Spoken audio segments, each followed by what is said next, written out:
Picture this. You're in a meeting. Everyone's looking the same, talking the same, acting the same, feeling the same. Do you think that meeting's very productive? No.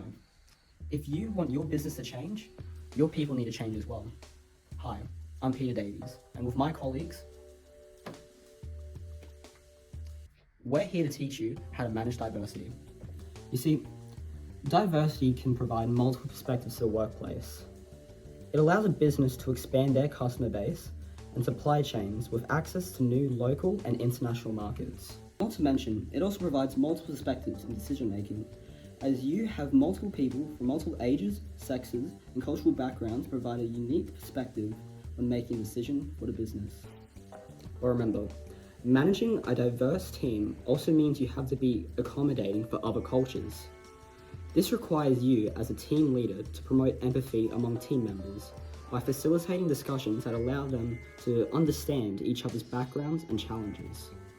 In this next scene, you'll see how two co-workers try to empathize and settle their differences. Yo man, what's going on? How are you, Henry? How have you been? I'm good, bro. How you doing? Not too bad, not too bad. What's up? Not much, bro. How's the wife?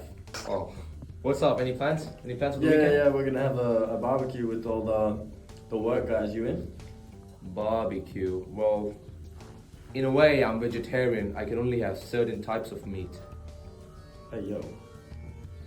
Halal meat. Oh, okay. That's cool. Yeah. What were you thinking? What were you thinking? Nothing, bro. Oh, okay. All good. So, do you have any replacements for that? No. Company. All good. I can boss. put tofu on it. All good. For diverse perspectives and inclusive decision making to work, we need to show our team cultural sensitivity. Hey man, what's up? Namaste. We all come from different cultures and backgrounds, which may influence our communication styles, work ethics, and social norms. So it is important to be flexible and understanding to how people in different cultures behave. Namaste. आपका नाम क्या है? My name is William Shakespeare. What's your name, sir? मेरा नाम Henry है. What a nice gentleman. How are you? मैं ठीक हूँ आपका. I'm alright. It's surprising you speak another language. क्यों? Well, you just caught me off guard. What about the weather today? How'd you like the weather? बहुत अच्छा मौसम. Oh, that's very good. It's interesting, Ben. Well, nice to meet you. What was your name? मेरा नाम Henry है. Your name is Henry. Sir Henry. Nice to meet you, sir. हाँ. All good. Thank you very much. But of course, the most important thing is to be empathetic and understanding of other people's differences, despite the cultural barrier.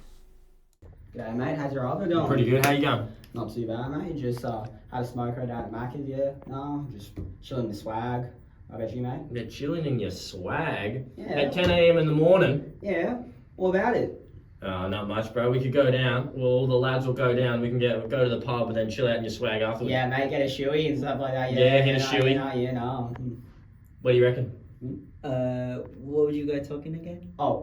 So pretty much, we just want to go down to the public house, have a couple of drinks. You want to come along? Yeah, sure. Why not? Hell yeah! Yeah, let's go. Let's go. As a child, have you ever asked your parents why you do something a certain way? And they respond, because that's how we always do it. This is an example of tacit knowledge. Tacit knowledge is a group of behaviors we have developed from growing up in our environment. Just like your parents, I'm sure you've built your own set of behaviors at the workplace. Maybe you organize files a certain way, or you fix a problem like this instead of that. These set of behaviors are implicit knowledge, information gained through incidental activities or without awareness that learning is occurring.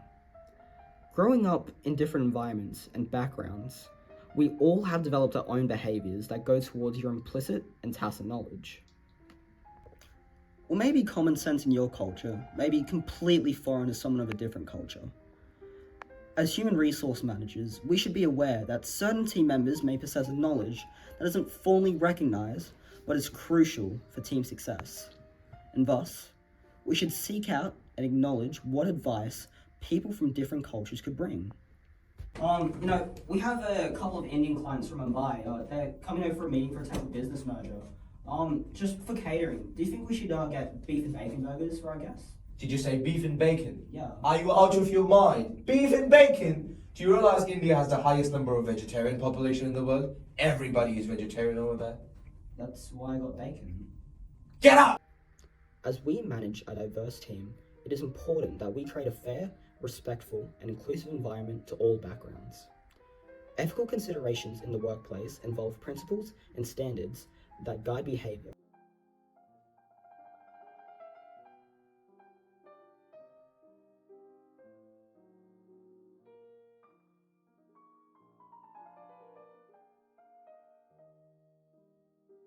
Ensure all team members have equal access to opportunities, training, and promotions, regardless of their background. To ethically manage diversity, you need to allow equal employment opportunities for everyone, regardless of their backgrounds. Yeah, come in.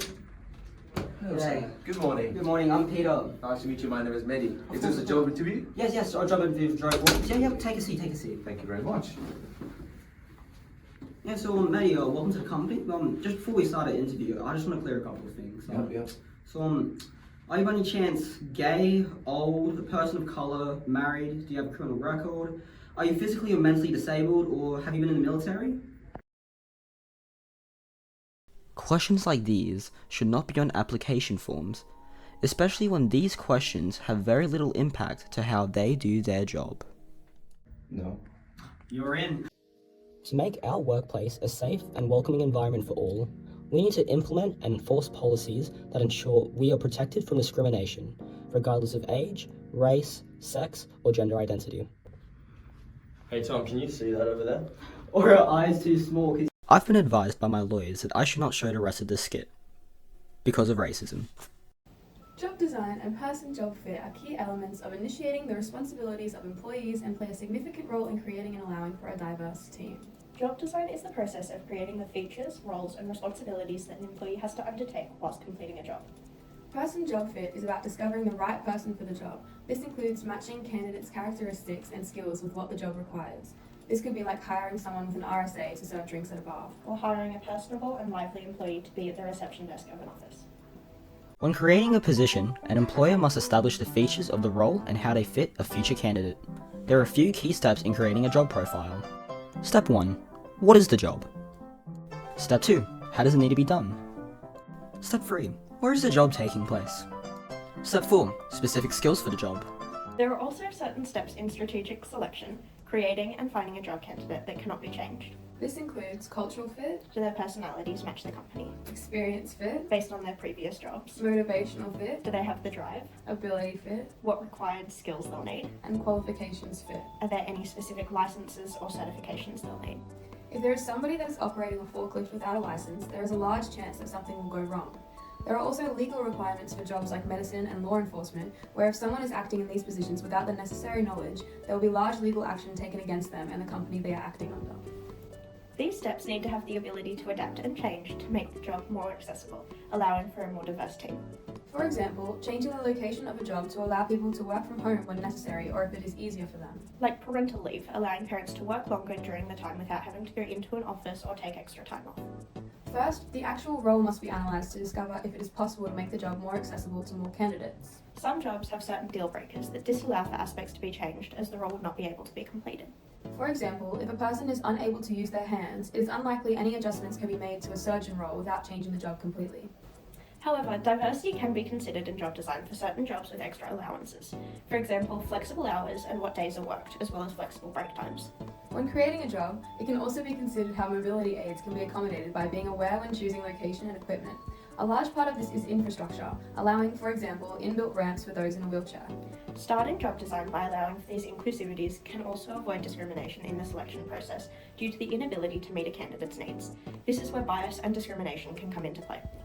Many people think that bias only affects specific types of people in negative ways, and while this can be true, it's important to understand bias in other ways. Bias is defined as inclination or prejudice for or against one person or group, especially in a way considered to be unfair. And while prejudice is often discussed, inclination can also have a negative effect in the hiring process. Hiring bias can greatly affect the quality of recruitment and the levels of diversity within a company. This is why it's important to learn how to recognize unconscious bias that a hiring team might possess. Affinity bias is when we favour people who share similar interests, experiences, and backgrounds. This can lead to hiring individuals that fit with the culture of a workplace rather than the best fit for the position. Beauty bias suggests that we prefer to hire a conventionally attractive person and believe that they would do a better job than someone that is less attractive. Contrast bias is when we compare one applicant to another instead of judging the candidates individually. This can skew an interviewer's perception of each person. Gender bias is when you think one gender would be a better fit for a job. There can be stereotypes for the type of person that is the better fit for a position, causing bias in the hiring process. Halo bias is when you focus on one great thing and ignore any other flaws that may affect the candidate's suitability for the role.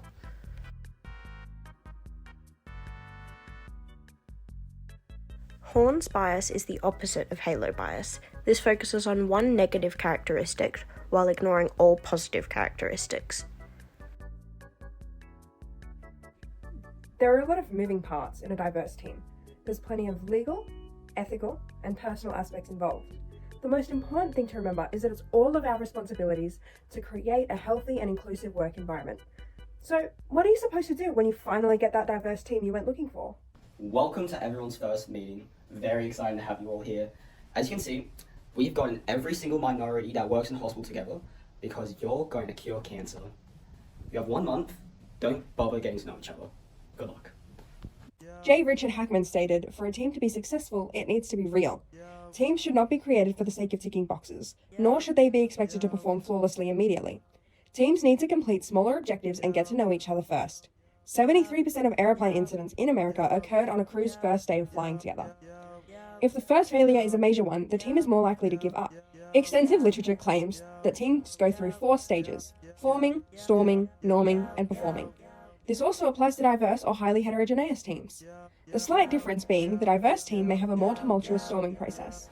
According to UA et al., trust has a mediating role in transformational leadership and building employee openness to change. Modern businesses need to use this new leadership to face these special issues. For this reason, transparency is key. The first step is to explain the problem and the reason for the creation of the team. What do you hope to achieve? These unconscious biases permeate our relationship with others. There are multiple methods for breaking down these biases, but one of the simplest methods is good old-fashioned team building, getting to know each other and interacting with others not as a stereotype, but as an individual. This is all part of the storming stage. Healthy disagreement and conflict is essential for setting boundaries. As the manager, it is important that we are available to help in this process. This may be organizing team building activities, mediating, performing introductions, or helping set goals. However, most importantly, it is important to ensure the conversation remains constructive and respectful. Duana Bloomstrong says that the most effective teams encourage a thoughtful, verbose approach to assimilating, processing, and debating information. Once your teams know each other, let them work through multiple tasks to establish a routine, order, and understanding for each other. Supporting literature frequently identifies, through iteration and repetition, the task engagement cycle becomes a vehicle for team learning, growth, and development. Your team won't be comfortable straight away. Letting them have multiple team experiences together is key. Throughout this process, team culture and participation must be observed by the manager, and adjustments made. Managers always need to be evaluating the work culture that they're building. Hey guys, how's the job coming? Perfect. A woman. Can you go grab a coffee for us? We're in the middle of something important. Tale as old as time, right? There are so many stories about female executives coming in new to a job and automatically being assumed to be someone's assistant. Not just in the corporate world either, medicine too. How many doctors have you heard about being mistaken for nurses? Once you have your dream team that you work so hard for, you need to ensure fair treatment. Businesses must have systems in place to ensure that these minorities have the ability to access help without being fear of being fired or ostracized. According to a CEO article, an employee in any minority, whether gender, sexuality, race, ability, or ethnicity, is more likely to experience burnout. Valerie Alexander talks about this in her TED Talk, sharing her own anecdote about being expected to take on additional work. All members of the organization need to examine their actions toward their co-workers to ensure they aren't contributing to a toxic work culture. One of the best methods for providing minorities with access to higher-ups and community is utilizing diversity initiatives. Things like Women in STEM and Business help to create the expectation within an industry of female inclusion and allow women to network with those who have had similar experiences. This allows them to share stories and identify trends within the industry. Another method within businesses is mentoring programs. Having minority employees be able to receive guidance and care from a more senior member of the organization takes the pressure off them and gives them a first point of contact to report any mistreatment to.